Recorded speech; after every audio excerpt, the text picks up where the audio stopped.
Hey everyone, and welcome to today's Explainer. We're gonna just skip the fluff and jump right in, shall we?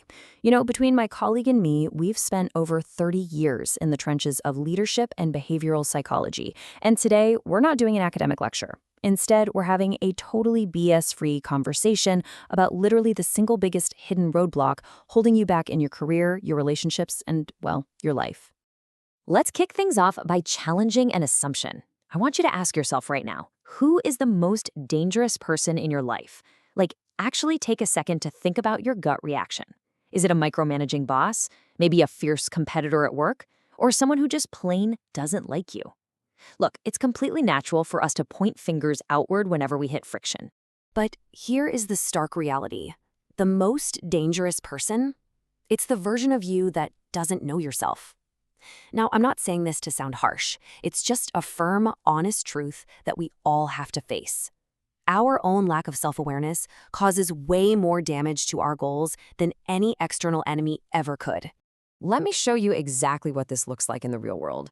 We recently worked with this manager who was just constantly complaining. His mantra was, "My team never respects me." He was entirely convinced he was the victim of the story. He blamed his employees. He blamed the heavy workload. He blamed corporate. He pointed the finger at absolutely everything except the mirror. Then, a secret recording of one of his meetings totally flipped the script. We listened to it, and that recording revealed a massive, glaring blind spot. 3 seconds. Every single time one of his employees started speaking, he interrupted them. And not eventually, within 3 seconds. Every single time. The crazy part? He had absolutely no idea he was doing it. The tragic result was that he was silencing his team instead of leading it. You see, the problem was never his employees at all. The problem was this totally invisible habit. Without even realizing it, he was shutting down the exact people he was desperately trying to empower. So, what are we actually dealing with here? If we strip away all the fancy academic jargon, self-awareness simply means seeing yourself the way other people actually experience you.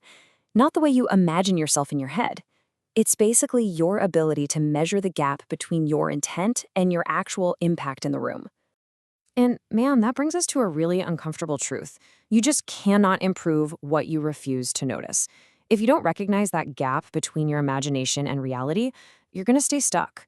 You'll stay stuck in your career, you'll stay stuck in your relationships, and you'll just keep repeatedly facing the exact same frustrations over and over. Let's look at how this plays out every day. Take the employee who envisions themselves as this relentless, hardworking grinder. In their head, their intention is incredible, but the reality? They are constantly missing deadlines. So the way others actually experience them isn't hardworking at all. It's unreliable. And this doesn't just happen at the office, right? It heavily impacts our families too. Take the gentle parent who will swear up and down to you, "I never shout." That's their imagined, intentional self. But the reality is their kids are staying silent out of fear. Their intention is peace, sure, but their actual impact creates an intimidating environment. Or consider that one friend we all have who truly believes they're a world-class listener. But the reality of how people experience them? They literally spend the entire conversation just waiting for their turn to speak. They aren't listening, they're just reloading. The intention is connection, but the reality is complete disconnection. All of this brings us to a major psychological realization. Most of your life problems start with invisible habits, not bad intentions. Our brains absolutely love to operate on autopilot because it saves energy. So that friction you're experiencing right now, whether it's at work or at home, it probably doesn't stem from malice. It stems from these blind spots. It's the behaviors you execute on autopilot that you completely fail to recognize. Okay, so how do we actually fix this?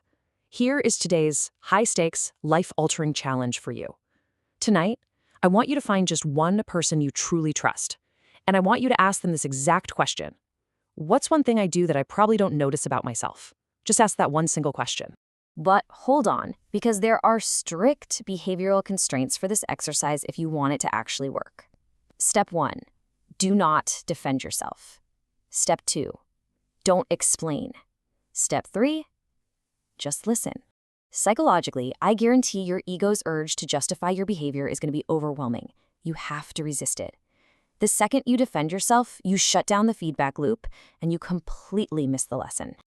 Listen, if you can actually follow those 3 steps, the payoff is massive. That one single answer might teach you more than reading 10 generic motivational books. Self-help theory is great, but it can't show you your specific blind spots. But the honest feedback of someone who experiences you every single day, that is practical, actionable gold. Ultimately, we want to leave you with this really memorable lesson. The quality of your life deeply depends on the quality of the conversations you have with yourself. Confronting your inner narrative, facing those blind spots head-on, and aligning your intention with your reality, that is where the real growth happens. Now, we've covered a ton of crucial ground today, but this conversation certainly doesn't end here. Think about this. Why do the smartest people in the room often stay quiet? Like, what do they know that most people don't? Ponder that for a bit, and I'll see you tomorrow for our next explainer to uncover the answer.